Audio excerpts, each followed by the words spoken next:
En algunos momentos vale la pena hacerse una pregunta, o muchas personas se han hecho la pregunta a lo largo de la historia acerca de si la cruz estaba planeada o fue un accidente. Y hay muchas versiones, muchas corrientes. Algunos dicen que no, que Jesús vino y la idea era precisamente convocar al pueblo y llamar a los perdidos, pero que la reacción del pueblo de Israel fue una distinta a la pensada y que finalmente se terminó topando con la cruz. Aunque hay muchos que sostienen asuntos como este o versiones como esta, conviene ir a ciertos textos o conviene venir a la palabra y dejar que ciertos textos nos den claridad sobre ese asunto. Varios textos en la Biblia dan luz sobre esa pregunta y unos de los versículos que abordan de una manera más clara esa pregunta, pues son los versículos que vamos a conversar hoy. Son estos primeros 5 versículos del capítulo 17 de Juan. Porque esos versículos, nos vamos a dar cuenta, hablan de un plan divino. Nos hablan de una primera parte de la oración de Jesús y en esa primera parte Jesús y el Padre están conversando sobre un plan, algo que fue planeado, algo que fue predefinido, algo que fue establecido de manera deliberada, de manera intencional. Ante ciertas situaciones, eh, a veces da cierta tranquilidad que alguien diga, tranquilos, yo tengo un plan para saber qué hacer. O ante una situación catastrófica tenemos planes de emergencia. O, por ejemplo, en una ocasión que estuve en México, una de las cosas que más me llamó la atención es que las familias tenían claramente establecido un plan al respecto de qué hacer en caso de un terremoto. Claro, como viven en una zona de alta sismicidad, cuando entraba a cualquier casa veía ahí al lado de la puerta una caja que me llamaba la atención. Luego de preguntar un poco en esa caja, estaban todas las cosas que según ese plan era necesario tener ahí por si tenían que salir deprisa, eh, contar con las cosas mínimas necesarias para ese caso de emergencia. Conversaban entre los miembros de la familia, si pasa algo, ¿dónde nos encontramos? ¿Y a qué horas? Eso me llamó mucho la atención de una familia con la que estuve. Sabían que si pasaba algo, si había un terremoto, si había una catástrofe, si ponían un explosivo, sabían que se iban a encontrar en tal parte de la ciudad de 2 a 4 de la tarde. Si el primer día no podían ir, iban a seguir yendo y a seguir yendo, porque en el momento en que pudieran ir, si alguien había quedado herido y lo socorrieron y después podía ir, allí ese era el lugar definido. Y eso me llamó mucho la atención porque, claro, yo pensaba en mi familia y me daba cuenta que, por ejemplo, nosotros nunca habíamos planeado algo semejante. Tiene todo que ver pues con no vivir en un lugar de alta sismicidad, pero lo traigo a colación para entender lo que significa un plan. Un plan no es que me cogió el terremoto y planeo qué hacer, ahí ya no hubo plan, ahí hubo improvisación.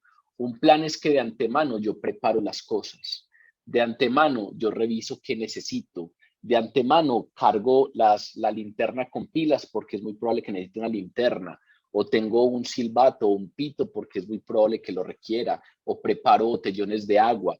Eso que se hace de manera intencional, premeditada, pensada, es a lo que nosotros llamamos plan. Por eso incluso en ciertas ocasiones, cuando las cosas se salen un poco de control, da tranquilidad que alguien diga, tengo un plan, no se preocupen que yo tengo un plan. En este caso, esta conversación de Jesús con el Padre nos da a entender que había un plan.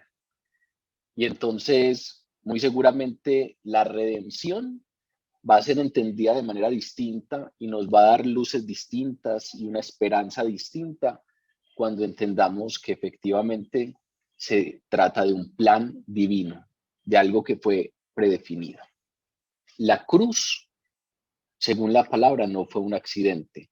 hace parte del plan divino de salvación. Seguramente no lo entendemos del todo.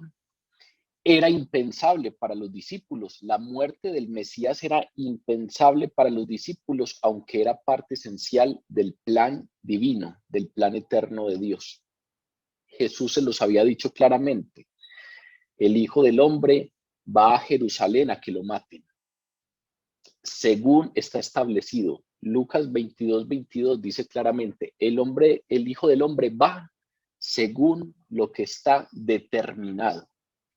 Van a pasar ciertas cosas conforme a lo que está determinado. Sin embargo, aunque Jesús les decía eso de manera clara, ellos no entendían eso que quería decir e incluso lo objetaban.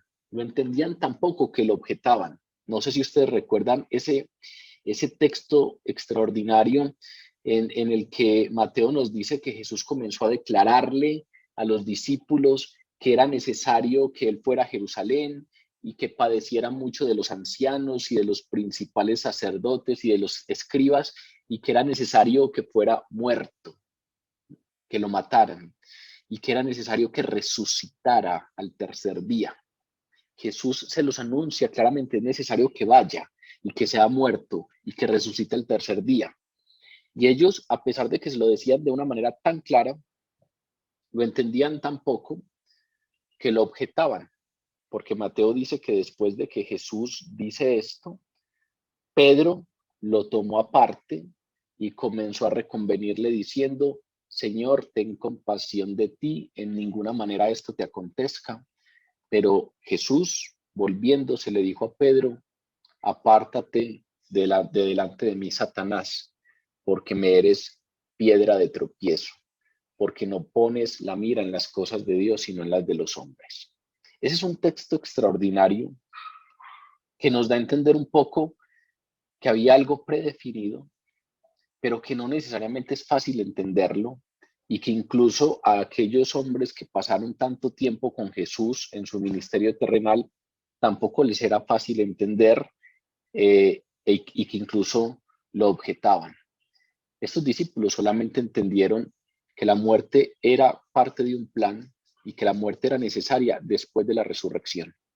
Solo después de la resurrección entendieron que era necesario que muriera porque él era el sustituto perfecto por el pecado, que era necesario que él muriera para reconciliar a los pecadores con Dios. Y solamente después de que todo eso pasó, ellos entendieron que eso era parte de un plan divino, pero lo entendieron y lo entendieron claramente. Si ustedes van y revisan el capítulo 2 de Hechos de los Apóstoles, el día de Pentecostés, Pedro, después de que viene el Espíritu Santo, se levanta y da un discurso. Un fragmento de ese discurso de Pedro es: Jesucristo fue entregado por el determinado consejo y anticipado conocimiento de Dios a manos de inicuos que lo crucificaron. Después de que viene el Espíritu Santo, la primera predicación del Evangelio nos deja claramente establecido la respuesta a esa pregunta. El Hijo del Hombre fue entregado, pero fue entregado por el determinado consejo y anticipado conocimiento de Dios. Dios sabía que iba a pasar y determinado consejo fue algo que ya estaba preestablecido. Nosotros hacemos planes. Muy seguramente somos muy pretenciosos y queremos que nuestros planes se lleven a cabo tal y como los pensamos. Hay un dicho judío que dice: si quieres ver reír a Dios, cuéntale tus planes. Porque tienen la idea de que uno piensa cosas seguramente tan pretenciosas o tan chicas que si uno le cuenta eso a Dios, Dios se reirá y pensará diciendo cuán miopes somos o por qué nos enfrascamos en ciertas situaciones en vez de ver más allá, o no tenemos ni idea lo que viene a la vuelta de la esquina, y apenas llegue eso que viene a la vuelta de la esquina cambiaremos de opinión, pero suelen decir eso constantemente. Si quieres ver a Dios riéndose, cuéntale tus planes. Pero otra cosa son los planes de Dios. Otra cosa es el plan divino. Otra cosa es el plan del que conoce todo. El plan de aquel para el que el mañana no es una incógnita. El que conoce todas las cosas planeó.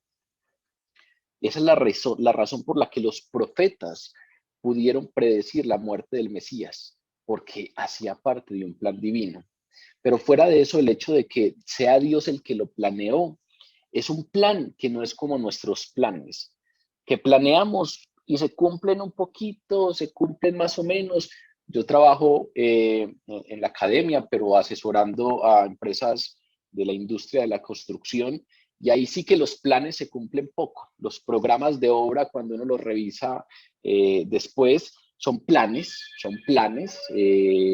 Se planea en función de una posible predicción de lo que pasará, y ahí sí que el cumplimiento es bajo, ahí sí que nos damos cuenta que a veces no incluimos muchas variables, pero aquí es Dios el que está planeando. Y cuando Dios planea, entonces hay garantía, al punto de que ese plan, si lo revisamos en palabras, por ejemplo, del apóstol Pablo, cuando le escribe a Tito, ese plan lo podemos entender como una promesa, porque es un plan que está garantizado.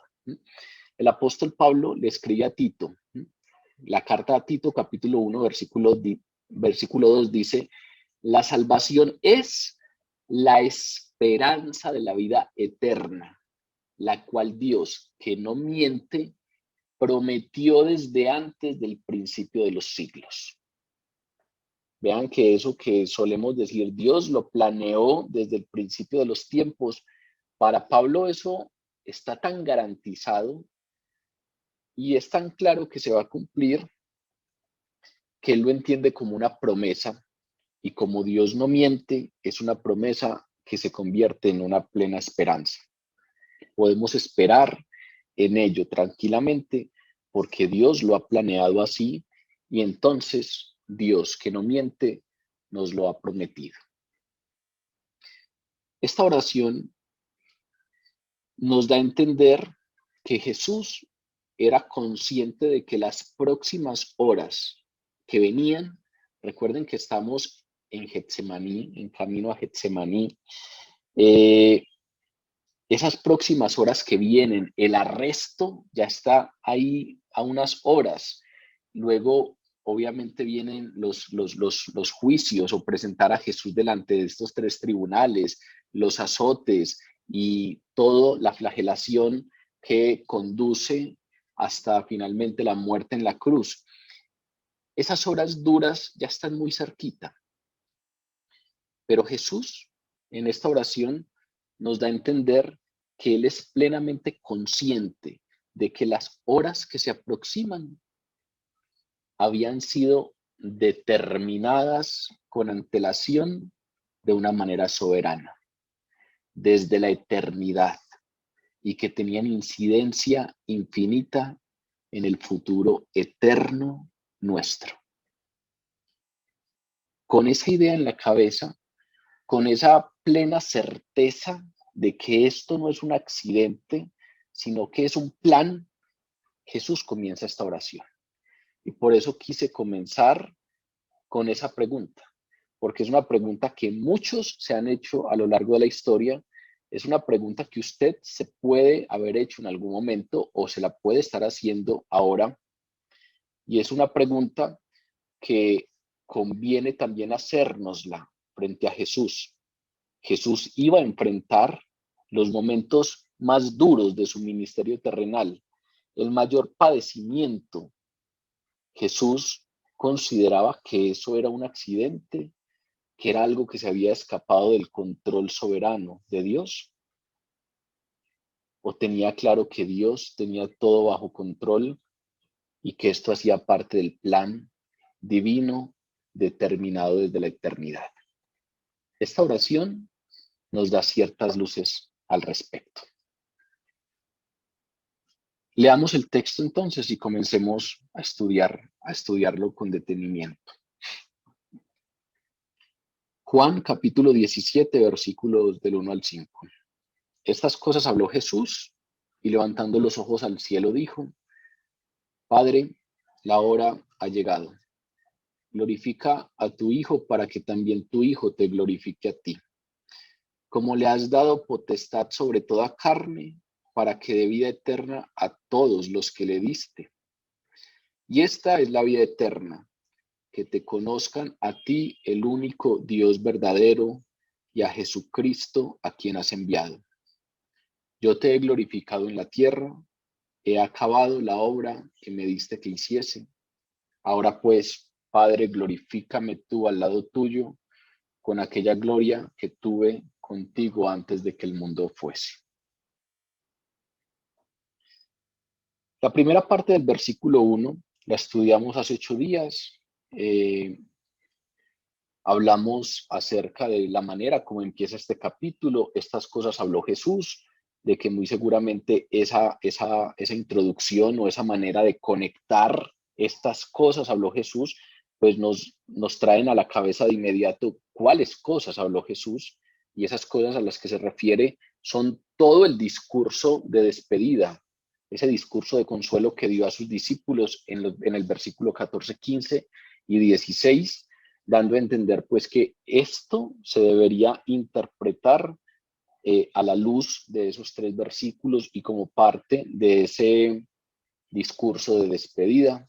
Hablamos un poco de qué significaba levantar los ojos al cielo como una actitud de oración frecuente en Jesús, pero que también hablaba de la confianza con la que él se dirigía al Padre, y trajimos a colación el ejemplo del publicano, de la ilustración de Jesús, que no era capaz ni siquiera de levantar los ojos al cielo por la culpa que sentía. Hoy vamos entonces a comenzar desde la segunda parte del capítulo 1. Padre, la hora ha llegado, glorifica a tu Hijo para que también tu Hijo te glorifique a ti. La primera expresión de Jesús en esta oración, lo otro es como una introducción y un contexto. Jesús habló estas cosas y luego levantó los ojos, nos dice el narrador, pero a partir de ahí ya son palabras de Jesús: Padre, la hora ha llegado. Es decir, la manera como empieza Jesús la oración es hablar de una hora que había sido señalada. Cuando uno dice la hora ha llegado, es porque esa hora fue identificada, esa hora fue definida y fue señalada con anterioridad. ¿Desde cuándo fue señalada esa hora? Pues desde que se hizo el plan. ¿Cuándo se hizo el plan? Acabamos de leer que en la carta de Pablo a Tito, capítulo 1, versículo 2, dice: la salvación es la esperanza de la vida eterna, la cual Dios, que no miente, prometió desde antes del principio de los siglos. Vean que es un asunto muy interesante. Es como que el Hijo, literalmente el Hijo, está aquí conversando con el Padre y le dice: Padre, la hora ha llegado. Es como cuando una familia, en esta ilustración que les mencioné de los mexicanos, acuerdan un lugar. Ellos saben en cuál es ese lugar, ellos saben dónde tienen que ir. Es como si aquí dos se hubieran puesto de acuerdo, ya no sobre un lugar, sino sobre un tiempo, y entonces uno de ellos, Jesús, le dice a su padre: llegó la hora. Padre, llegó la hora. Y cuando uno dice llegó la hora, es porque de manera predefinida entre ellos habían acordado una hora específica, un momento específico, el momento en el que se iba a cumplir ese plan. ¿Cuándo se definió esa hora? Nos dice Pablo en la carta a Tito: desde el principio de los siglos, desde antes del principio de los siglos. Esa expresión desde antes del principio de los siglos literalmente quiere decir antes del comienzo del tiempo. Es decir, antes de que siquiera pudiéramos empezar a contar, allá se dio ese plan. Dios no tiene principio. Nosotros que vivimos enclaustrados en el cronos y decimos: yo nací tal día y estoy cumpliendo tantos años y empecé a trabajar hace tantos años y tal cosa y llevo tantas semanas cotizadas. Todo lo nuestro tiene que ver con una referencia al tiempo. Cuando nos dicen Dios no tuvo principio, eso no nos cabe en la cabeza.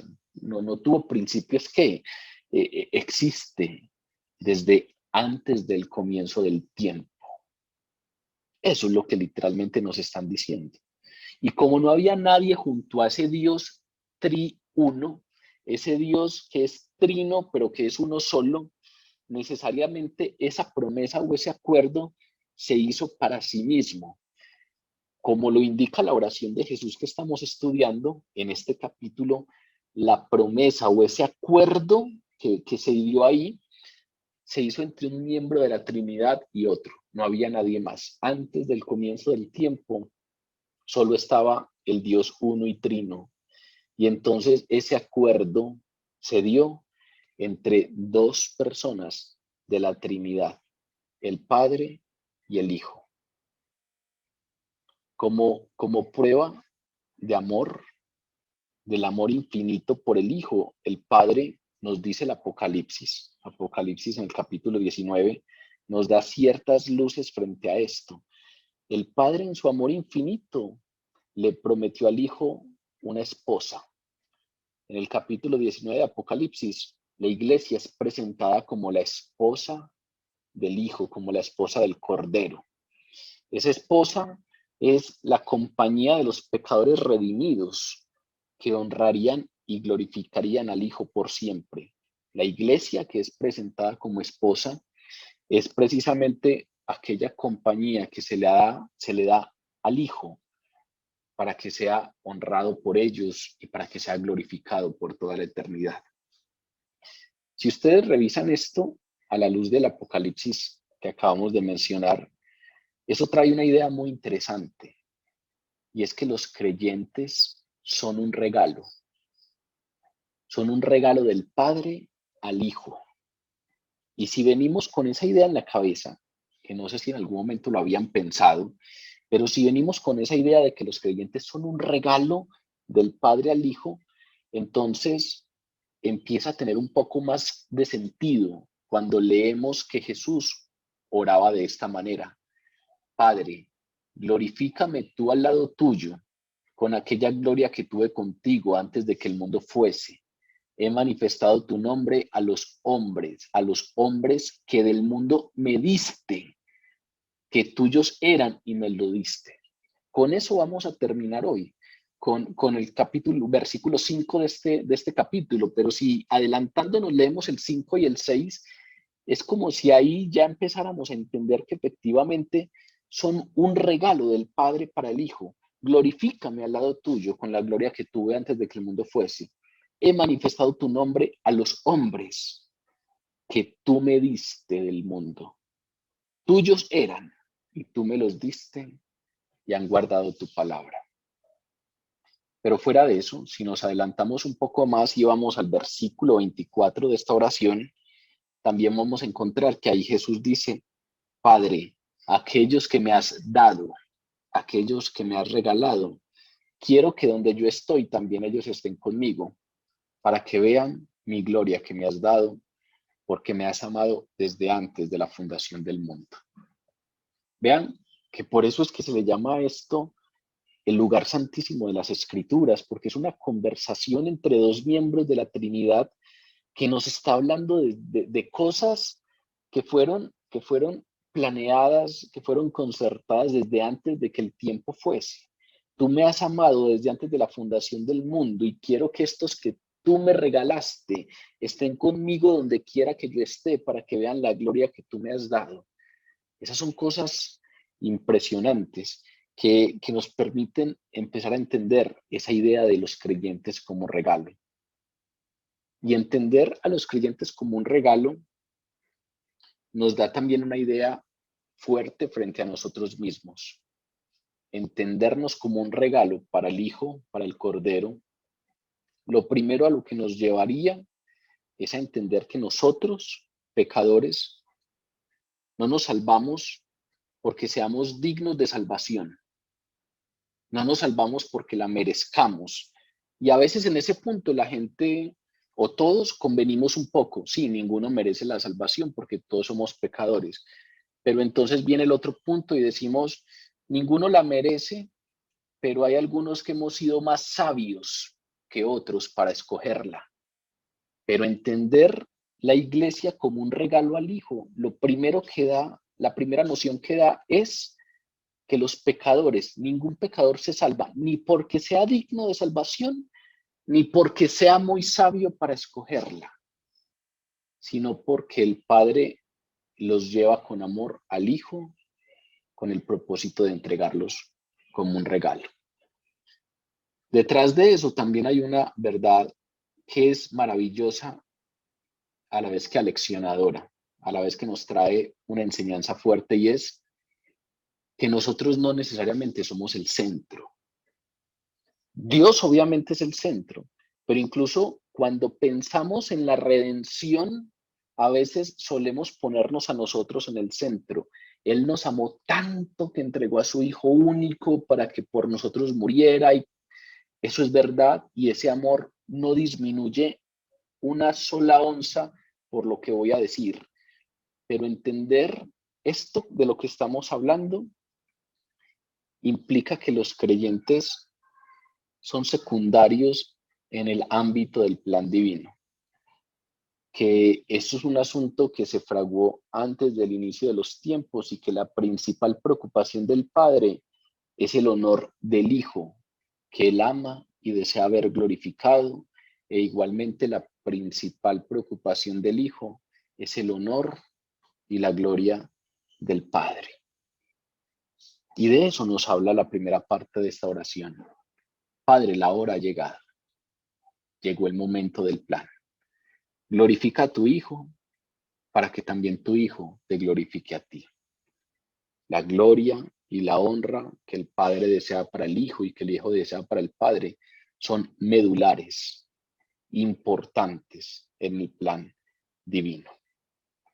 Con eso en mente, sabiendo Jesús que esto no era un accidente, sabiendo que había algo que había sido planeado desde antes, sabiendo que desde antes del principio del tiempo se había definido un plan, que desde antes del principio del tiempo el Padre le había prometido la iglesia para que el Hijo fuera honrado, para que eternamente aquellos pecadores redimidos le dieran gloria y honra. Con esto en mente fue que Jesús llegó delante de su Padre en oración la noche anterior a su muerte. Vean que esas primeras palabras nos dan a entender a un Jesús que llega con la plena idea de que lo que viene a continuación no es un accidente, y que fuera de eso, de aquello que viene a continuación, o aquello que viene a continuación tiene un propósito de gloria. La hora ha llegado, Padre. Glorifica a tu Hijo para que tu Hijo te glorifique. Sabía que el Padre había predeterminado redimir a un pueblo que le entregaría como esposa al Hijo. También sabía que los redimidos reflejarían la gloria, su gloria, la gloria de Jesús, que le alabarían, que le glorificarían. Sabía que sus nombres, aquellos nombres de ese pueblo santo, y digo santo no en términos de santidad, sino en términos de apartados para Dios, ese pueblo que es la iglesia apartada para Dios, que los nombres de aquellos estaban inscritos en el libro de la vida, pero que era necesario en el plan divino que Él viniera al mundo a pagar el precio por la redención de aquellos que estaban escritos en el libro de la vida. Él era plenamente consciente de que la hora había llegado para hacer todo lo planeado desde antes de que la fundación del mundo fuese. La hora ha llegado. Glorifica a tu Hijo para que tu Hijo te glorifique. Si ustedes ven, hay dos ideas principales en el inicio de esta oración. Hay un plan. No es un accidente, no es improvisación, hay un plan. Y lo segundo, hay un propósito de gloria. Es muy irónico que lo que para los hombres parecía ser un momento de vergüenza suprema, en realidad era el momento más grande de honor para Cristo, porque era el cumplimiento perfecto del plan maravilloso de redención divino, a partir del cual iba a ser glorificado. Plan y propósito de gloria. Con eso empieza Jesús esta oración. Pero luego nos dice, como le has dado potestad sobre toda carne, para que dé vida eterna a todos los que le diste. Vuelve el asunto del regalo. Has dado potestad sobre toda carne para que dé vida eterna a todos los que le diste.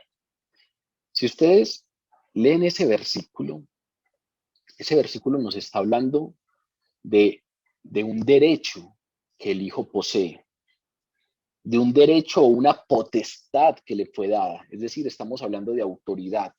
Glorifica a tu Hijo para que tu Hijo te glorifique, como le has dado potestad. Al Hijo le fue dada potestad sobre toda carne, es decir, sobre toda, diríamos la creación, pero en el término toda carne se refiere precisamente con un propósito especial a la vida humana, aunque estamos hablando aquí de toda carne. Hay potestad sobre toda carne. ¿Para qué? Para que dé vida eterna a todos los que le diste. Esa segunda parte de dar vida eterna a los que le diste nos da a entender que cuando habla de toda carne, precisamente es una expresión que habla de todo ser humano. Vean que ahí estamos hablando de autoridad. Ahí estamos hablando de una autoridad que le fue dada. ¿Para qué? Para dar vida eterna. Hay un versículo en el Evangelio de Mateo, capítulo 8, que habla un poco sobre la autoridad. Resulta que Jesús iba entrando a Cafarnaún y llegó un centurión romano, no sé si recuerdan esa narración.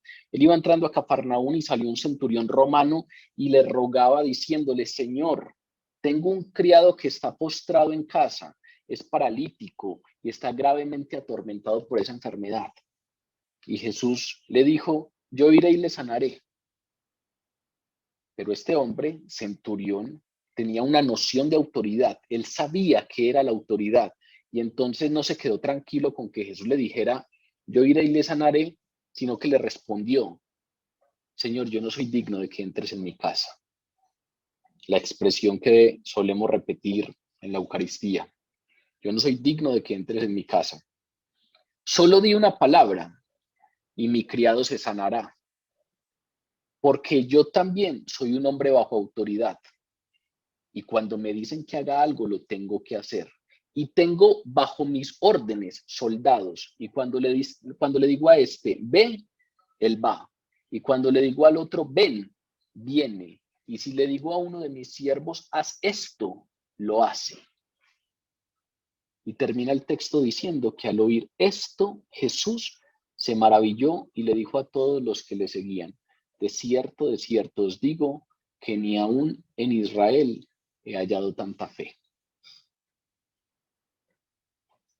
Jesús se encontró con alguien que sabía que era la autoridad. Era un militar. ¿Quién más sabe sobre autoridad que los militares? Que sabe que si alguien tiene un rango mayor, pues puede dar una orden y esa orden tiene que cumplirse. Saben de autoridad. Ese hombre que sabía de autoridad no simplemente sabía que Jesús era un tipo especial, etcétera, sino que reconoció esto. Por alguna razón, él sabía que si él era el Mesías, entonces le había sido dada potestad, autoridad sobre toda carne. Y sabía entonces que su palabra tenía autoridad. Y entonces le dijo, yo no soy digno que vayas hasta mi casa, solo di una palabra. Y si la dices, mi criado se sanará. Cuando le está diciendo eso, le está diciendo, yo sé que tienes autoridad. No es solamente repetirla, como la repetimos cada que estamos en la Eucaristía. No es solamente un asunto de repetirla, es qué es lo que entendemos cuando la decimos. Cuando este centurión la dijo, no la dijo solo por congraciarse, tenía un pleno sentido de entender qué era la autoridad y sabía que así como cuando él decía una palabra, no tenía que ocuparse más. Las cosas eran hechas como él las decía porque tenía autoridad. Así sabía que Jesús tenía una autoridad en una esfera distinta y que si Jesús decía algo, algo iba a pasar. Es muy significativo que cuando Jesús responde o cuando Jesús le dice a la gente sobre ese caso, lo que les dice es, yo no he visto ni siquiera en Israel tanta fe. Es como si Jesús nos estuviera diciendo que la fe tiene que ver con el reconocimiento de la autoridad de Jesús. Que si realmente creemos que Jesús es el Mesías, entonces también tendremos la plena certeza de que le fue dada autoridad y que tiene toda potestad sobre toda carne y que esa autoridad entonces nos va a permitir entender que Él es el Mesías. ¿Se han dado cuenta que hay expresiones que salen por ahí como no le cuentes a Dios tus problemas, sino que cuéntale a tus problemas lo grande que es tu Dios? Son frases muy bien intencionadas, obviamente son frases para que reflexionemos, pero son frases que como que nos tuvieran que empujar un poco y revolcar un poco diciéndonos, usted cree en Dios y usted promulga mucho sus creencias y su fe en Dios, pero usted sí cree que su Dios tenga autoridad. Cuando nos dicen una cosa semejante, es como si nos tuvieran que revolcar un poco y nos dijeran, usted está creyendo en un Dios sin autoridad. Usted realmente profesa una fe en un Dios, pero usted no considera que ese Dios tenga autoridad sobre toda carne. Aquí, precisamente, lo que pasó con este centurión es que a pesar de que no fuera israelita, él sabía que si Jesús realmente era el Mesías, tenía autoridad. Y eso Jesús lo relaciona con la fe. La fe no tiene que ver solo con creer y decir es el Mesías. La fe tiene que ver con darle el sentido total a esa expresión. Si yo creo que Jesús es el Mesías, entiendo cuál es la autoridad que tiene. Autoridad sobre mí y autoridad sobre toda carne, potestad sobre toda carne. La fe tiene que ver con reconocer esa autoridad. De acuerdo con el plan divino de Dios para la salvación, el Hijo recibió, nos dice este versículo, potestad sobre toda carne para dar vida eterna a todos los que el Padre le dio. Esa autoridad concedida al Hijo por su Padre se hizo posible a través de la cruz. Es decir, aunque Jesús se sometió a sus captores, aunque Jesús permitió que los hombres le crucificaran, era Él quien tenía la autoridad. Al morir por los pecados de quienes creían en ese momento en Él y de los que creerían en un futuro en Él, se le otorgó el derecho, se le otorgó potestad para darles vida eterna. Eso es lo que nos está diciendo este versículo. Se le dio potestad sobre toda carne para dar vida eterna. Jesús ahí en ese punto estaba a unas horas de ser glorificado. Estaba terminando su misión terrenal y lo que está haciendo es anticipar su posición exaltada, su posición de autoridad posterior a su crucifixión y resurrección. Y esa posición de autoridad, Jesús, después de ascender a los cielos, después de resucitar, está sentado a la diestra del Padre. Esa autoridad le permite darle vida eterna a todos los que le han sido dados. A Jesús se le ha dado autoridad en el cielo y en la tierra, nos dice la palabra. Y la fe y creer en que Él es el Mesías implica reconocer esa autoridad que tiene Jesús en el cielo y en la tierra.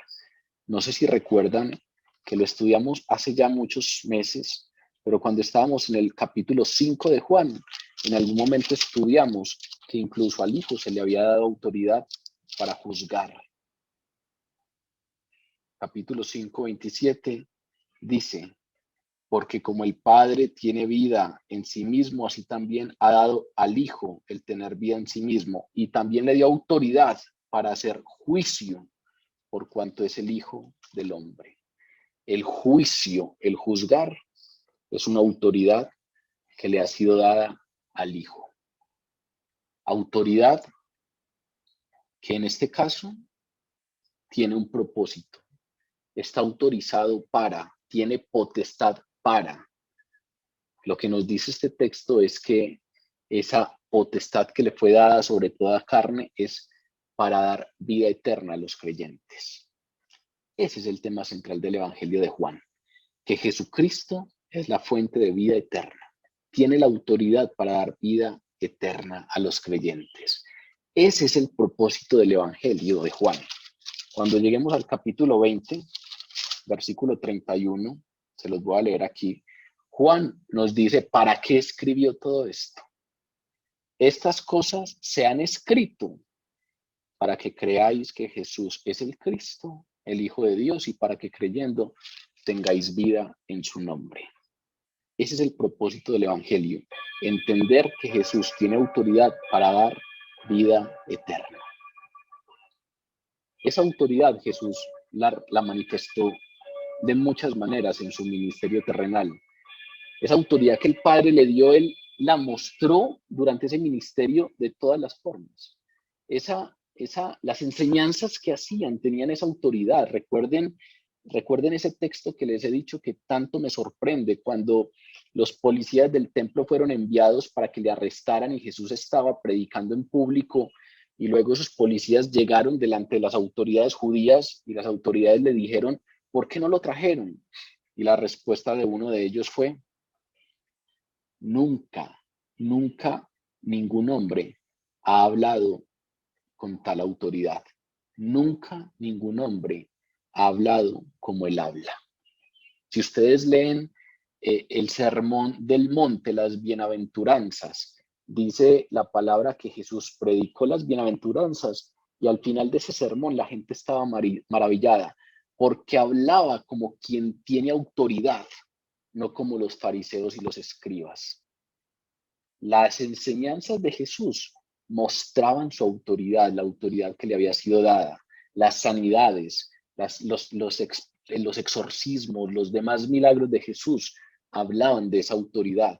Jesús mismo hablaba de una autoridad especial que él tenía. Por ejemplo, afirmaba tener el derecho de violar las costumbres tradicionales judías.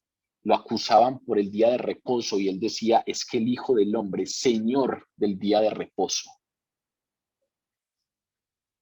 Tenía la autoridad o manifestaba tener la autoridad para limpiar el templo. Cuando habían mercaderes y cambistas en el templo, él fue y volcó las mesas y liberó a los animales y revolcó todo y se indignó como quien tiene autoridad para limpiar la casa de Dios. Pero habían expresiones aún más duras, como cuando decía, por ejemplo, levántate, tus pecados son perdonados. Eso precisamente es lo que indignaba a las autoridades.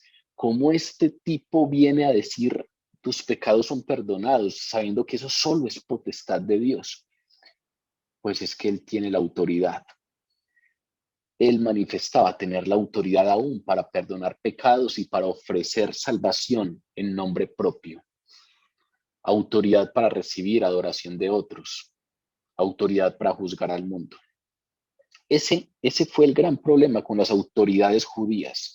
Un choque de autoridad. Los líderes judíos religiosos estaban indignados y enojados y finalmente los llevaron a muerte porque chocaban con esa expresión de autoridad que tenía Jesús. Incluso la muerte fue bajo su autoridad. No perdió ahí la autoridad, no fue un accidente. Cuando hablamos de accidente, estamos precisamente hablando de perder autoridad. Pero Juan, lo estudiamos en el capítulo 10, nos dice todo lo contrario. Juan 10:17 dice, por eso me ama el Padre, porque yo pongo mi vida para volverla a tomar. Nadie me la quita, sino que yo de mí mismo la pongo. Tengo el poder para ponerla y tengo el poder para volverla a tomar. ese mandamiento recibí de mi Padre. Tengo la autoridad para entregarla y tengo la autoridad para volverla a tomar. Aún la muerte de Jesús fue bajo su propia autoridad. A medida que se iba acercando el tiempo de su crucifixión, Jesús no renunció a la autoridad que le había dado el Padre. Lo que hizo fue anticipar la autoridad completa que tendría como resultado de la cruz. Porque ustedes saben qué vendría después de la cruz.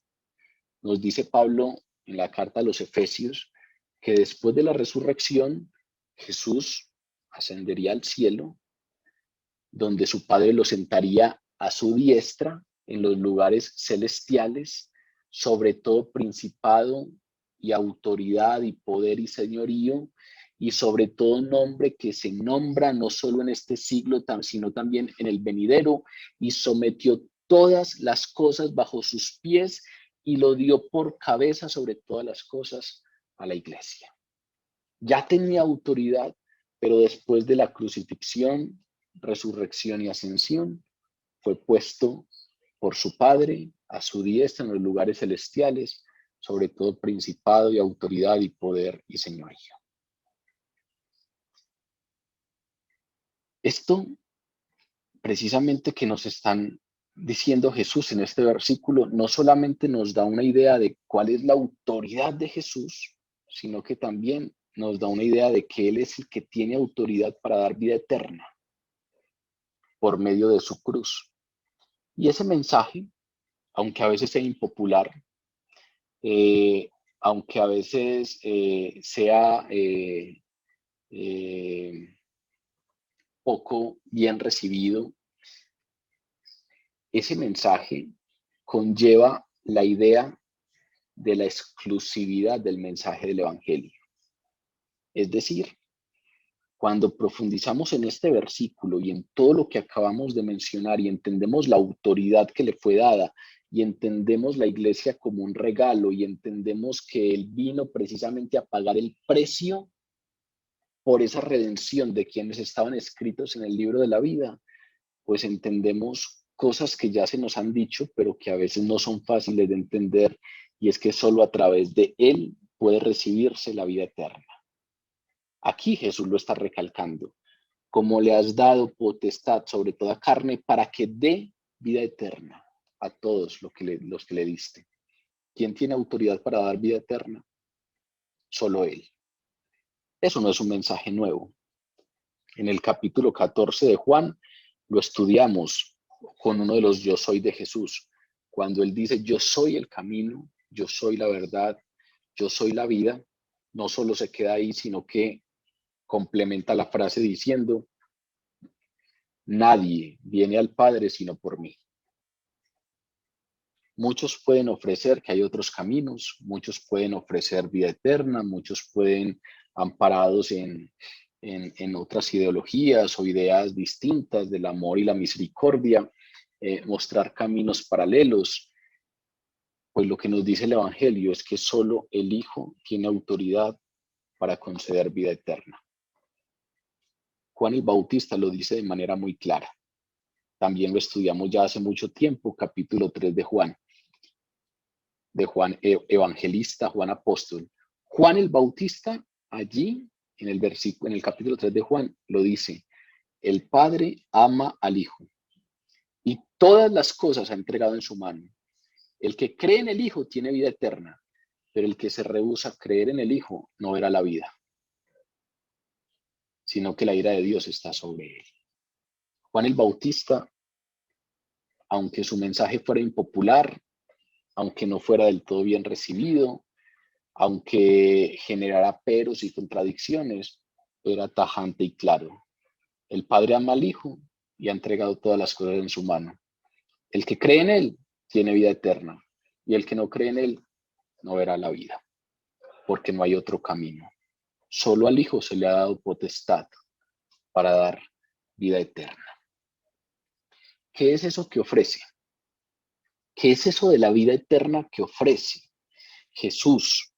Pues el versículo que viene a continuación nos da un poco más de luz.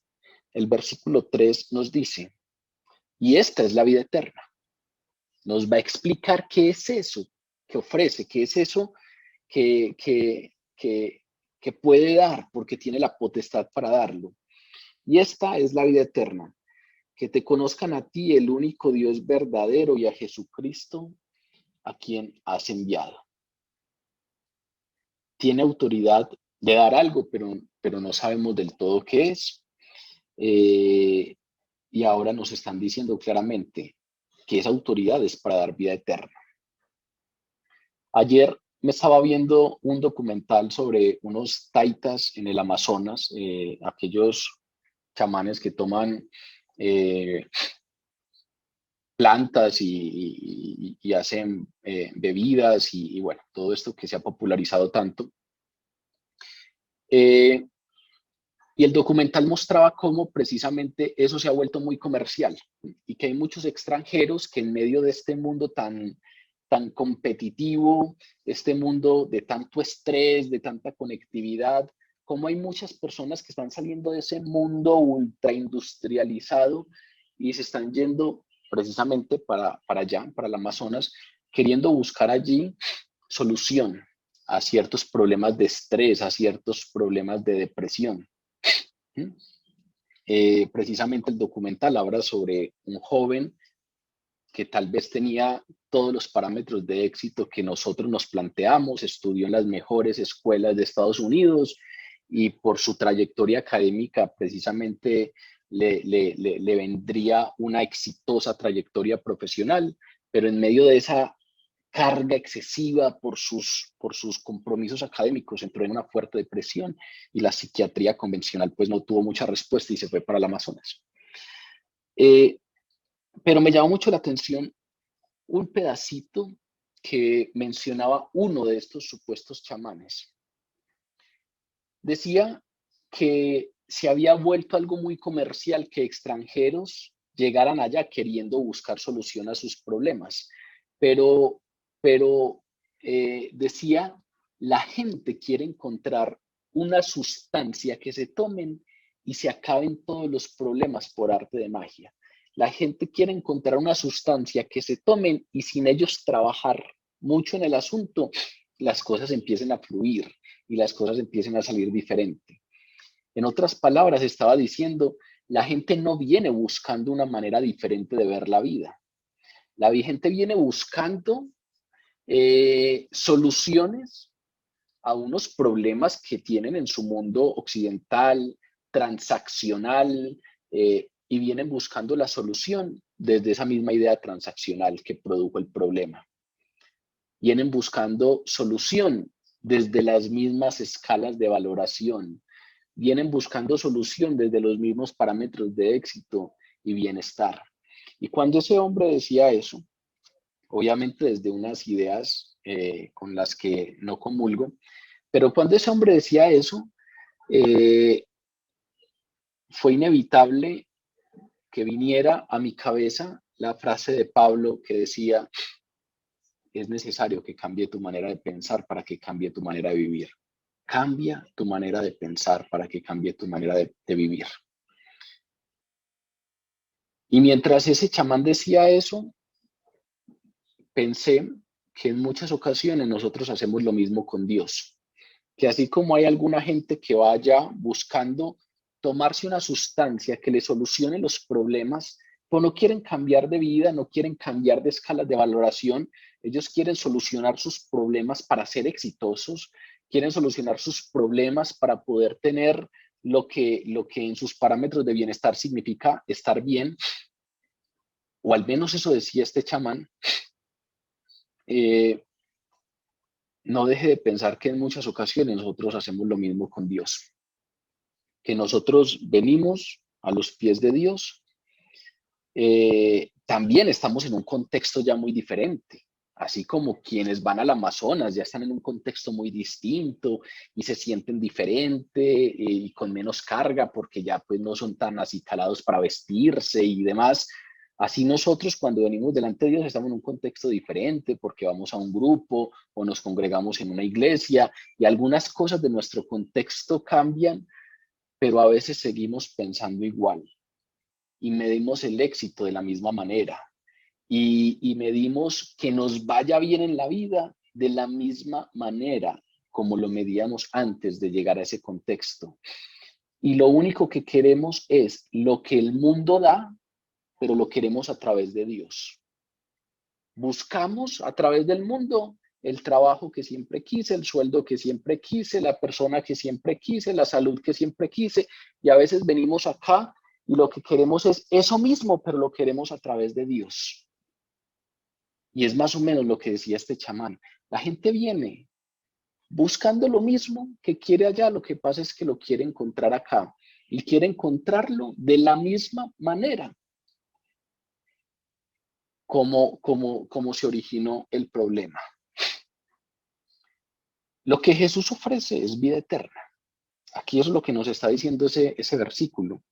Y vuelvo y repito, cuando hablo de estos temas, no estoy queriendo decir que ya sintamos que respiramos y exhalamos Espíritu Santo, entonces no me preocupo por mi trabajo.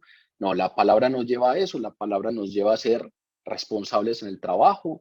Necesitamos algunas cosas para vivir bien y nuestra familia es fundamental y la palabra entre las prioridades que nos da está claro que Dios sobre todas las cosas y de ahí viene la familia y el trabajo sigue allí porque es necesario para vivir bien y para estar bien con la familia. Hay unas prioridades claras. Yo no estoy queriendo decir que eso se le reste valor y que a Dios no le interese. Lo que estoy queriendo mencionar es que definitivamente las escalas de valoración, los parámetros de bienestar y las formas de pensar tienen que cambiar y los enfoques de vida tienen que cambiar, porque lo que aquí ofrece Jesús es vida eterna.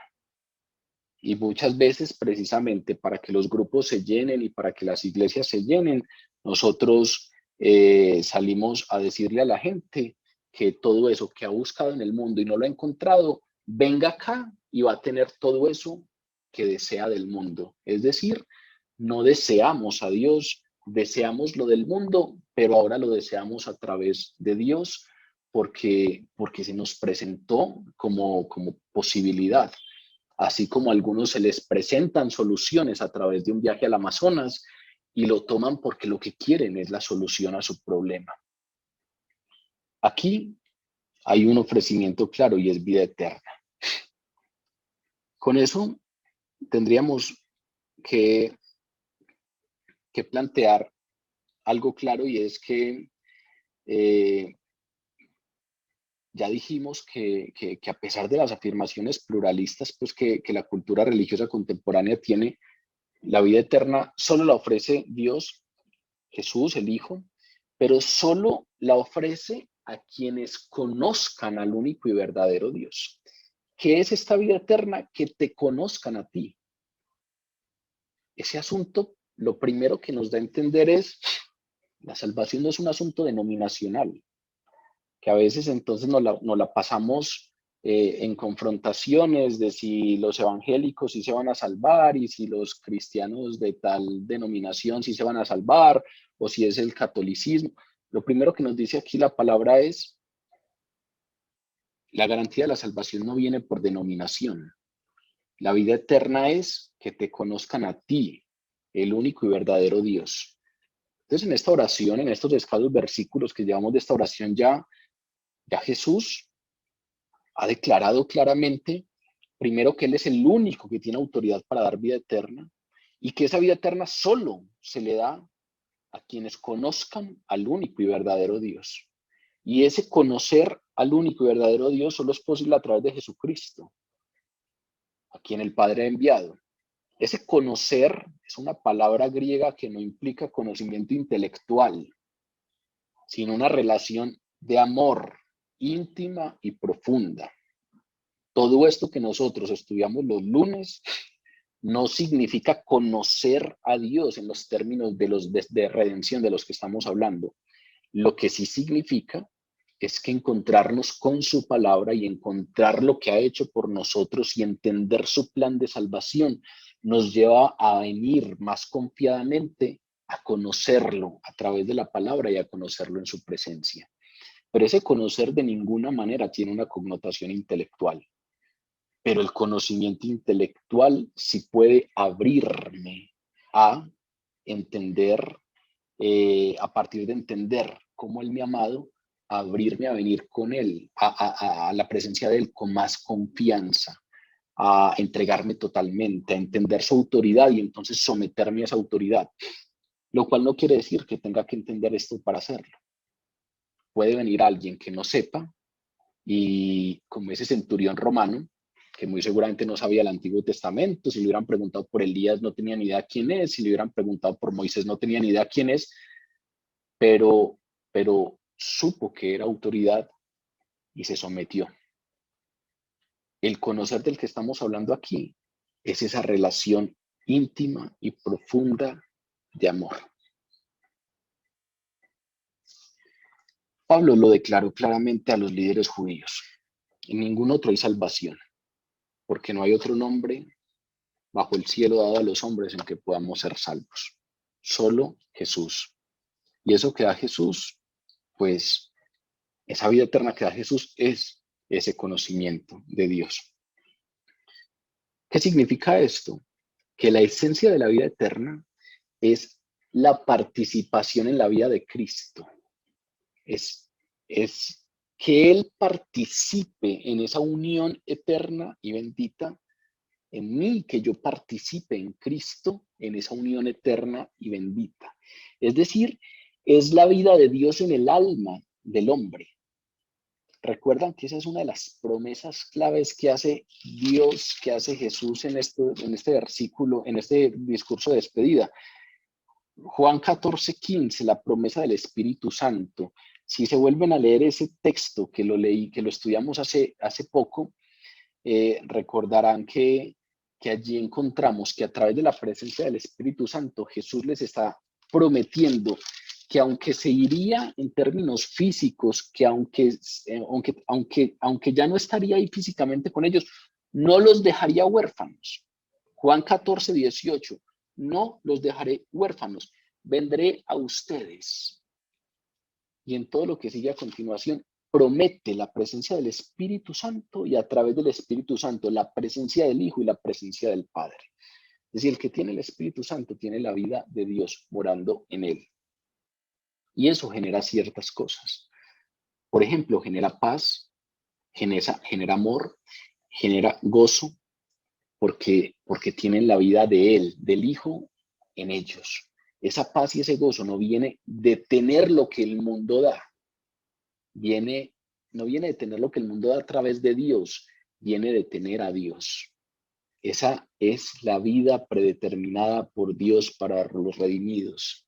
Es una vida de comunión con el Hijo, de una vida de comunión con Él. Si ustedes ven, con esto estamos diciendo que la vida eterna de la que nos están hablando aquí no solo es cantidad de vida, porque a veces cuando hablamos de vida eterna solamente se nos viene la idea de vivir eternamente, ya no hay límite de tiempo. No, no solamente es cantidad, es calidad de vida. Es mucho más que vivir para siempre. Es disfrutar de la comunión íntima con Dios ahora y siempre. No se puede reducir a la existencia sin fin. ¿Y saben por qué no se puede reducir a eso? Porque si ustedes revisan con detalle el Evangelio, resulta que los que no sean salvos también vivirán por siempre. Si uno se va, por ejemplo, al capítulo 25 de Mateo, allí se habla de los que serán salvos y de los que no, y se utiliza una misma palabra para ambos. Es la palabra griega ionios. Esa palabra griega describe vida eterna y es aplicada tanto para los justos como para los que estarán eternamente separados de Dios. Ambos vivirán eternamente, pero hay una diferencia, y es que unos estarán en la presencia de Dios glorificándole. De manera pues que cuando hablamos de vida eterna no solamente hablamos de extensión, hablamos de calidad. Y no solamente estamos hablando de una posesión futura, sino de una realidad presente. Es calidad de vida. Jesús, por ejemplo, en el capítulo 5 de Juan dice, de cierto os digo, el que oye mi palabra y cree en el que me envió, tiene vida eterna. y no tendrá condenación porque ha pasado de muerte a vida. Cuando uno lee eso, pues resulta que es como si Jesús no pusiera ese asunto de la vida eterna en el futuro. Él no está diciendo el que oye mi palabra y cree en el que me envió tendrá vida eterna. No, él dice tiene vida eterna. Y tampoco dice pasará de muerte a vida, dice ha pasado de muerte a vida. El que cree en mí ya tiene vida eterna porque ha pasado de muerte a vida. Es decir, los creyentes disfrutan de la vida eterna en términos de calidad desde ahora y en términos de cantidad en esa esperanza. Eso tiene que ver con la experimentación de las bendiciones que vienen de esa comunión íntima y personal con Dios. Por supuesto, hay una experimentación de la vida eterna que está por venir, porque el Apocalipsis, por ejemplo, nos revela que lo veremos cara a cara y le adoraremos en gloria y en gozo perfectos, que ni siquiera sabemos qué significa eso. Lo veremos cara a cara y le adoraremos en gloria y gozo perfectos. ¿Qué significa el gozo perfecto? No sabemos. Sí sabemos que desde ya experimentamos esa plenitud de Dios, pero que hay una plenitud en perfección que experimentaremos en el porvenir, en la era por venir, cuando estemos cara a cara delante de Él. Eso es lo que da Jesús.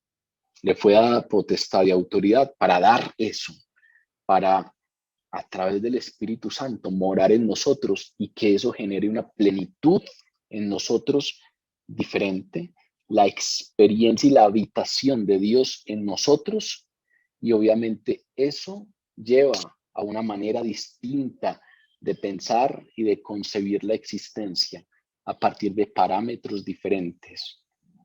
Abrirnos a la existencia, no a partir del mundo, sino a partir de Dios.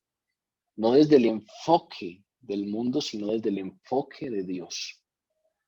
Recuerden que en los capítulos anteriores hablamos mucho de eso. Ellos no son del mundo. En esta oración ya vendremos a eso. Aquí Jesús vuelve a hablar de esa confrontación entre los del mundo y los de Dios. No te ruego que los quites del mundo, sino que los guardes del mal. Ellos no son del mundo, como tampoco yo soy del mundo.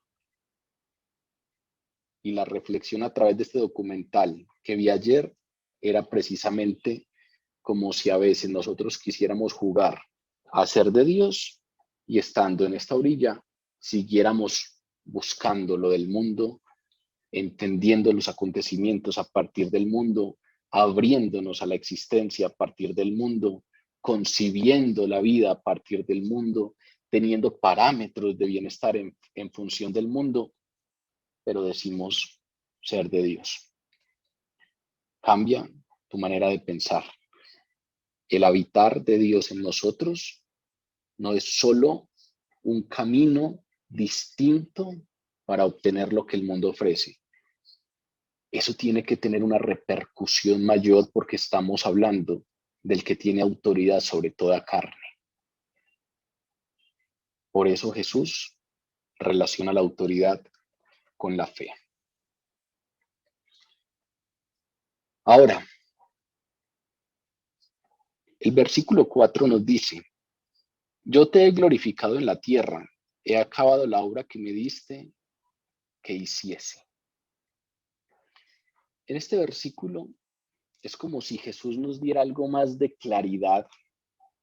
Si en esta parte de la oración Jesús diese algo más de claridad frente a por qué le fue dada esa autoridad. Y resulta que lo que nos dice es que esa autoridad que le fue dada para dar esa vida eterna, que consiste en que conozcan a Dios, el único Dios verdadero, y a Jesucristo, a quien ha enviado, esa autoridad le fue dada porque Él satisface el requisito. Es decir, en el plan perfecto de Dios y de acuerdo con la justicia perfecta, el Hijo ha venido a la tierra para salvar a los que el Padre le dio. Y nosotros ya sabemos lo que hay debajo de eso. Hay un asunto legal, Hay un precio que tiene que ser pagado porque la misericordia de Dios expresada en su amor no puede saltarse la justicia de Dios. Recuerden cuando el salmista, refiriéndose a la redención, dice, la justicia y la misericordia se encontraron, la justicia y la misericordia se besaron. En la redención, la misericordia de Dios se besa con la justicia de Dios, porque Él no hace injusticia por su misericordia.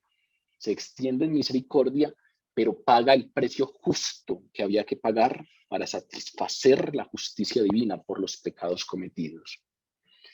Resulta que, entonces, como ya dijimos antes, el regalo del Padre, la iglesia, los creyentes, somos un regalo del Padre para Cristo, pero había que pagar un precio por la redención de estos pecadores, y ese regalo del Padre fue tan precioso para Cristo que estuvo dispuesto a hacer lo que fuera para recibirlo, y ya sabemos lo que eso implicó. Implicó dejar su gloria. Como dice Filipenses, aunque era de naturaleza divina, no estimó el ser igual a Dios como cosa a que aferrarse. Es decir, se despojó de su naturaleza divina y nació en naturaleza humana. Ese tema de la encarnación a veces lo pasamos de largo, y a veces incluso en Navidad se nos vuelve un tema de paisaje, pero la encarnación implica que que Jesús dejó su naturaleza divina y tomó naturaleza humana. Eso es lo que algunos teólogos llaman la kenosis de Dios. Es decir, la kenosis es el anonadamiento. Si uno va a entregar algo, la kenosis es entregarlo todo. No dejó nada. No estimó su naturaleza como cosa que aferrarse. No se quedó ni con un poquito. Se entregó totalmente. La kenosis de Jesús es la encarnación. Ese regalo del Padre al Hijo era tan precioso que estuvo dispuesto a anonadarse, a entregarse hasta lo sumo para hacer lo necesario para recibirlo. Y entonces el Señor Jesús glorificó al Padre durante su tiempo en la tierra. Y glorificó al Padre durante su tiempo en la tierra, ¿por qué? Pues, como dice el versículo, yo te he glorificado en la tierra porque he acabado la obra que me diste que hiciese. Jesús glorificó, tomando forma de siervo, glorificó a Dios en todo, no pecó en nada, y glorificó a Dios en todo porque hizo exactamente la obra que el Padre le dijo que hiciese, o le dio que hiciese. Acabó completamente la obra que el Padre le encomendó. Si ustedes ven esto que acabo de mencionar, tiene por todas partes la palabra plan. Jesús no vino a improvisar, Jesús no vino a ver qué resultaba. Jesús vino a hacer la obra que el Padre le encomendó. Yo te he glorificado en la tierra, he acabado la obra que me diste que hiciese. Y acabar la obra era ir a la cruz. Esa es la obra que estaba predeterminada, la obra que el Padre le encomendó. Esa obra que culminó en la cruz y que, aunque no ha pasado, porque aquí en el capítulo 17 de Juan aún no ha llegado la cruz, Jesús la ve con anticipación. Ya ha llegado la hora, ya van a venir a arrestarme. Ya se viene todo. Y anticipándose a lo que viene, dice, ya he acabado la obra. Jesús tenía la certidumbre de esa promesa eterna de Dios. Tenía la certidumbre de que, como el plan era de Dios, se cumpliría perfectamente y nada podía evitar que los propósitos del Padre se llevaran a cabo. Pero esa declaración iba mucho más allá de revelar su propia confianza en los planes del Padre. Yo ya te he glorificado, te he hecho todo lo que me dijiste. Cuando uno escucha a Jesús decir eso, lo primero que entiende es, hay plena confianza en los planes del Padre. Pero más allá, esa declaración también servía como ejemplo a los discípulos. No podemos olvidarnos que esta es la única oración larga registrada en las Escrituras, la única oración larga de Jesús registrada en las Escrituras. Habían muchas otras oraciones largas, pero las hizo a solas, las hizo en privado, se iba para el monte y oraba allí a solas. Por lo tanto, ninguno de los evangelistas pudieron registrarla. Pero esta oración es única porque Jesús, por eso se llama lugar santísimo, porque Jesús abrió las cortinas del lugar santísimo a los que estaban allí con él. Y los discípulos escucharon la conversación entre dos miembros de la Trinidad y la escucharon de tal manera que quedó registrada en la palabra, y nosotros hoy podemos, leyendo este texto, encontrarnos precisamente con esa conversación entre esas dos personas de la Trinidad. Entonces no podemos olvidarnos que esto que estamos leyendo lo escuchaban los discípulos. Y entonces también esta declaración de confianza en los planes del Padre era un ejemplo a los discípulos que estaban allí presentes y escuchando, y les recordaba la confianza en el Dios soberano. Les consolaba recordándoles que Dios controlaba todo. He acabado la obra que me diste que hiciese. Eso que estaba diciendo era como decirle a los discípulos, esto que viene, aunque ustedes no lo puedan leer, aunque ustedes no puedan entenderlo en este momento, aunque desde todo punto de vista parece contraproducente, aunque no vemos eso cómo puede caberle en la cabeza a alguien que esto sea un plan divino, esto que viene es la obra que el Padre me dio que hiciese. Anticipándose a la cruz, dice, he acabado la obra que tú me diste. Le revela a los discípulos, esto no tiene nada que ver con pérdida de control de Dios. Dios está bajo control, Él controla todo. Si ustedes ven, este versículo precisamente habla de la soberanía divina, pero también nos habla de la impecabilidad de Cristo. Yo te he glorificado en la tierra, he hecho todo como me dijiste. Eso tiene que ver con la ausencia de pecado. Un asunto que claramente está ahí, transversalizado en nuestra fe. Porque si Jesús hubiera pecado, pues hubiese muerto por sus propios pecados. Pero la redención fue posible porque aquel que no conoció pecado se hizo muerto. Y entonces no se presentó por sus pecados, sino que fue un sacrificio en expiación por los pecados de otros. Es decir, Él tomó nuestros pecados. Ese mensaje está en el Evangelio. Él no conoció pecado. Fue tentado en todo, pero sin pecado. Pedro lo llama el cordero sin mancha y sin contaminación. Es decir, el cordero que los judíos solían sacrificar para expiación de los pecados. Ese cordero no podía tener defecto. Jesús, Pedro lo relaciona, haciendo vínculo con la tradición judía, lo relaciona con ese cordero sin mancha, sin contaminación, sin defecto alguno. Juan dice que en él no hay pecado, pero más allá de las afirmaciones de los discípulos, tal vez la de mayor relevancia es la afirmación del Padre. Cuando Jesús está siendo bautizado por Juan el Bautista, se escucha una voz del cielo que dice, este es mi Hijo amado en quien tengo complacencia, en quien me complazco. Es decir, todo lo que Él hace es de mi agrado. No hay nada que haga que me ofenda, no hay nada que haga que transgreda mi ley. En Él tengo complacencia.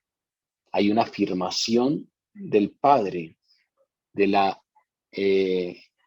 de la vida perfecta de Jesús, de la impecabilidad de Jesús. Precisamente, solo al vivir una vida sin pecado podía Jesús ser un sacrificio aceptable por el pecado. Solo quien fuera perfectamente santo podía ser el sacrificio final por el pecado. Jesús conquistó la muerte por medio de su muerte y su resurrección, dio vida eterna a todo el que en él cree. Eso es lo que nos está diciendo este texto. Y una de los puntos fundamentales por la que lo hizo es porque tuvo una vida perfecta de obediencia. Yo te he glorificado en la tierra y he acabado la obra que me diste que hiciese, le dice a su Padre. Esa vida perfecta de obediencia tiene su expresión última y más completa en la disposición de Jesús a morir en la cruz, porque allí es donde se le atribuye a los creyentes en la justificación. Es decir, Jesús, que no tuvo pecado, Dios lo trató como si hubiera cometido los pecados de todo aquel que creía en él. Eso es a lo que estuvo dispuesto Jesús.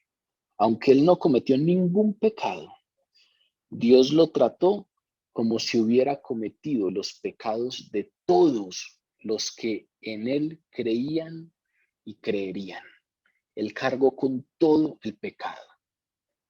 Por eso la palabra en la cruz, Dios mío, ¿por qué me has abandonado?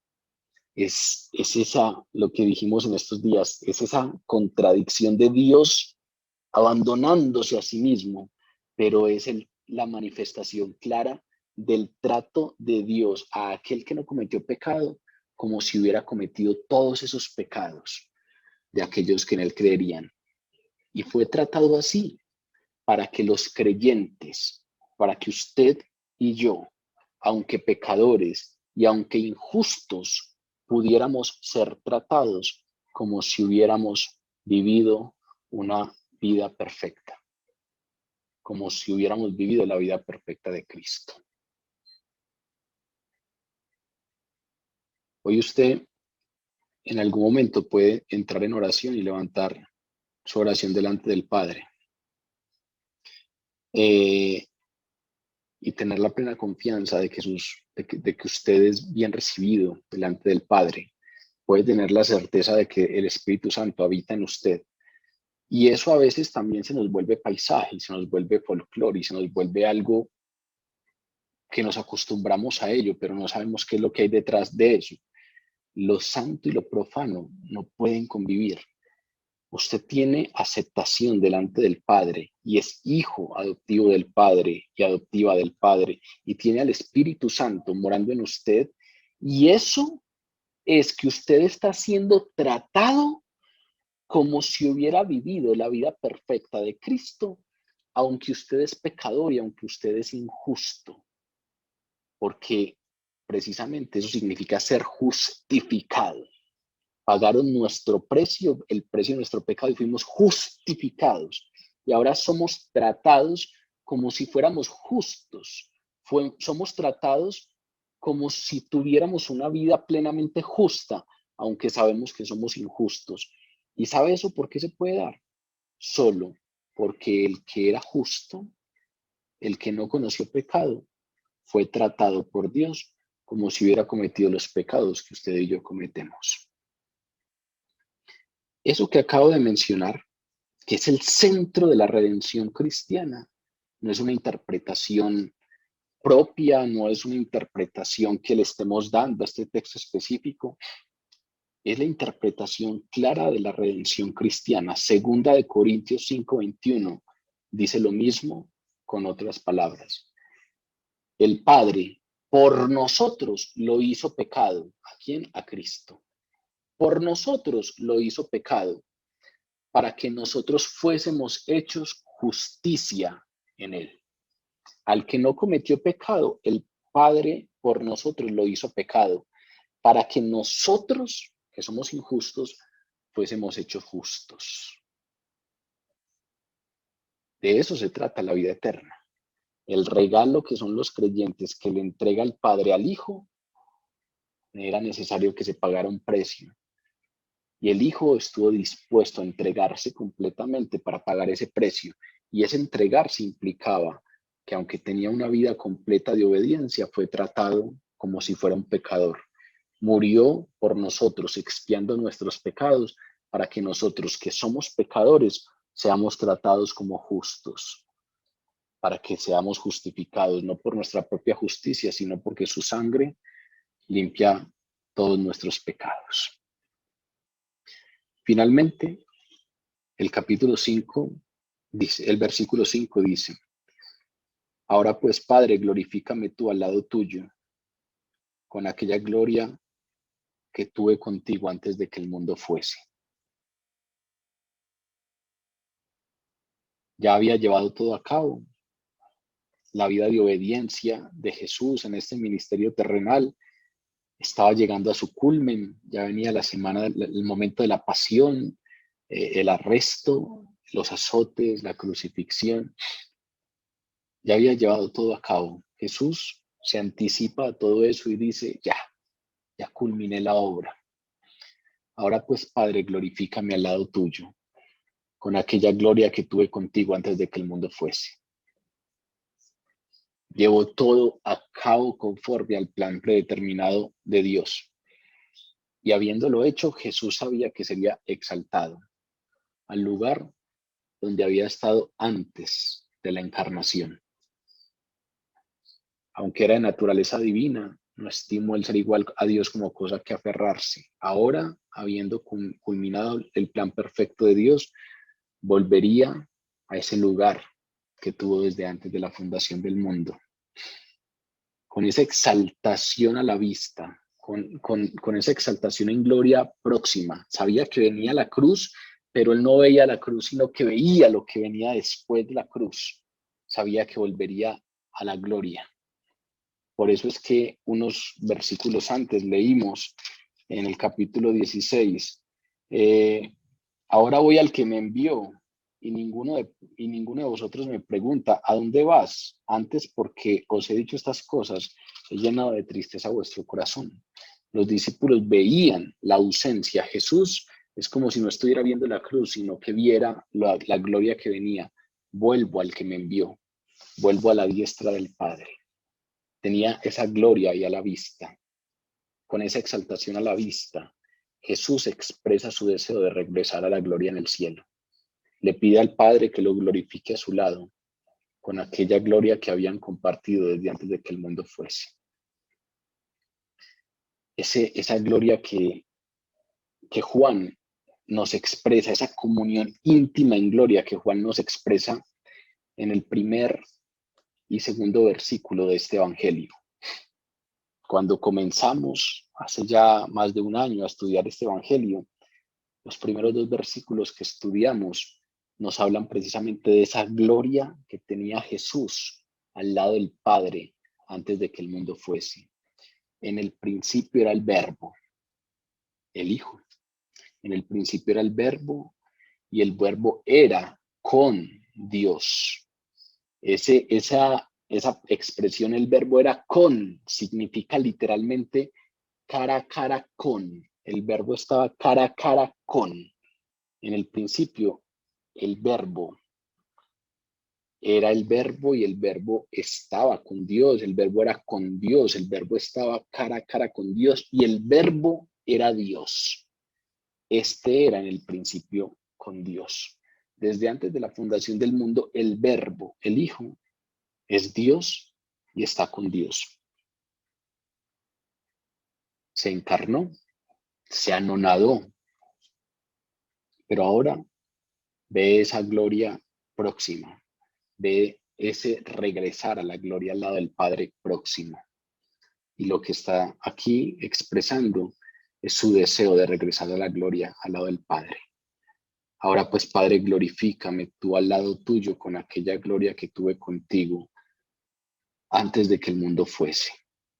Después de esa vida terrenal de sumisión y humillación durante la encarnación, Jesús ya estaba listo para regresar a la gloria completa que le esperaba a la diestra del Padre. Era el tiempo de su coronación.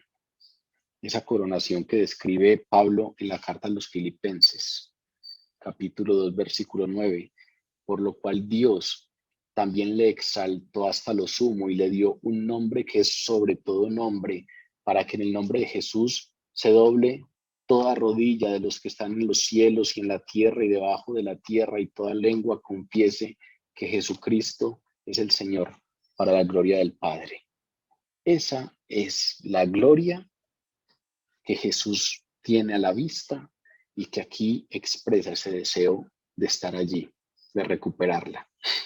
Jesús miró más allá del sufrimiento, más allá de la humillación, en esa obediente muerte en la cruz, y vio la gloria que le esperaba tras su regreso al cielo. esa gloria que le pertenecía por derecho, por su título divino. No estamos hablando de alguien que ganó algo que no tenía. Jesús es Dios. En el principio el verbo era con Dios y el verbo era Dios. Es una gloria que por el título divino que tiene, por el ser el segundo miembro de la Trinidad, le pertenece.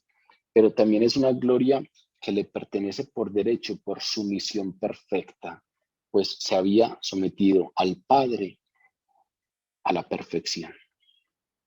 Y esa muerte no solamente le llevaría a esa gloria, sino que también él sabía que esa muerte daría vida eterna a todos los que creyeran en él, por lo cual produciría gozo en el cielo y añadiría, como dice el Apocalipsis, añadiría voces a ese coro eterno de quienes lo adorarían por siempre. Pensar en eso, pensar en la gloria que venía y pensar que su muerte le permitiría dar vida eterna a los que en él creyeran, le permitió regocijarse en la cruz hasta el punto de menospreciar la vergüenza de cargar con el pecado, sufrir el horror del abandono del Padre y regocijarse en lo que vendría. De eso nos hablan estos 5 versículos. Estas cosas habló Jesús y levantando los ojos al cielo dijo: Padre, la hora ha llegado, glorifica a tu Hijo para que también tu Hijo te glorifique a ti, como le has dado potestad sobre toda carne, para que dé vida eterna a todos los que le diste. Y esta es la vida eterna, que te conozcan a ti, el único Dios verdadero, y a Jesucristo, a quien has enviado. Yo te he glorificado en la tierra, he acabado la obra que me diste que hiciese. Ahora pues, Padre, glorifícame tú al lado tuyo con aquella gloria que tuve antes de que el mundo fuese. Esta es la primera parte de esta oración sacerdotal de Jesús. Es una parte que muchos la reconocen, la separan de lo que viene por ser el único pedacito en el que Jesús ora por sí mismo. Si uno revisa en detalle esta oración, pues allí está la iglesia, allí está la gloria del Padre y claro, está el deseo de gloria que manifiesta Jesús. De ahí para allá es una oración de intercesión, es una oración por la iglesia, es una oración sacerdotal. Por eso he llegado hasta este punto. Estos primeros 5 versículos nos hablan del plan, nos hablan de que hay un plan, de que desde antes de la fundación del mundo está el plan de redención y nos habla de esa vida eterna que entrega Jesús y de la gloria que vendría después de la cruz y cómo Él presenta esto que hay en su corazón al Padre instantes antes de su muerte. Los creyentes que ahora estamos al otro lado de la cruz, ya la cruz pasó y estamos alejados de ese momento por más de 2000 años, ¿sí? Nunca debemos perder de vista la gloria y el honor que Cristo merece por causa de su obra redentora. Lo que Él soportó en la cruz ahora es himno de alabanza y de adoración cristiana. Si ustedes revisan el libro del Apocalipsis en el capítulo 5, nos dice claramente que el Hijo, el Cordero, Jesús, será glorificado por toda la eternidad y los creyentes le alabarán para siempre y alabarán al Cordero que fue inmolado. Ese soportar la cruz generó precisamente un himno de alabanza. Lo que nos revela el Apocalipsis es que el himno de alabanza de esos coros celestiales es alabanza al Cordero que fue inmolado, aquel que sin mancha fue dado en expiación por nuestros pecados para que podamos estar en ese coro celestial. Los evangelios registran su vida, registran su ministerio terrenal, incluyen el sufrimiento de su pasión, pero aunque esa sea el fuerte de lo que encontramos en el Evangelio y muy poquito espacio encontremos después de la resurrección, no podemos perder de vista que no está en la tumba, que no está en la cruz, sino que el lugar donde está en este momento el Hijo es glorificado, sentado a la diestra del Padre, en poder y en gloria y con toda autoridad. Ese es el triunfo de la iglesia, el triunfo de los que le aman. La verdad de que la cruz hizo posible la vida eterna para quienes creen en Jesucristo. Estos 5 versículos precisamente nos llevan al corazón de la redención. No hay otro camino. Le fue dada autoridad para dar vida eterna y solo tienen vida eterna aquellos que a través de él conozcan al único Dios verdadero. Incluso los que fueron antes de la cruz solo se salvaron por la cruz. Moisés, Abraham, los profetas, los que llamamos justos del Antiguo Testamento, todos se salvaron por la cruz. La palabra nos lo dice. Caminaban como viendo al invisible. No había pasado, pero la cruz los alcanza. Podían venir delante de Dios no por justicia propia, sino porque desde antes de la fundación del mundo estaba planeado el plan de redención.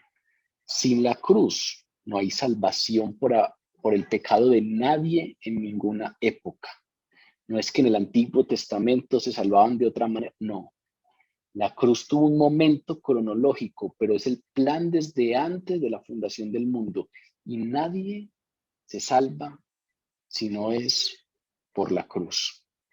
Sin la cruz, el plan eterno de la salvación que Dios prometió desde antes del inicio de los tiempos no habría producido fruto.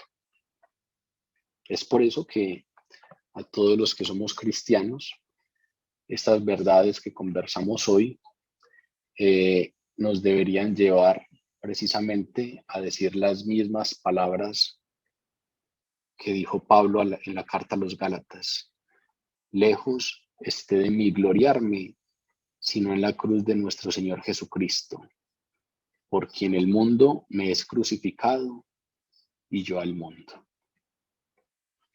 En esa cruz está nuestra vida y en esa cruz somos crucificados al mundo para tener vida en Dios. Vamos a orar.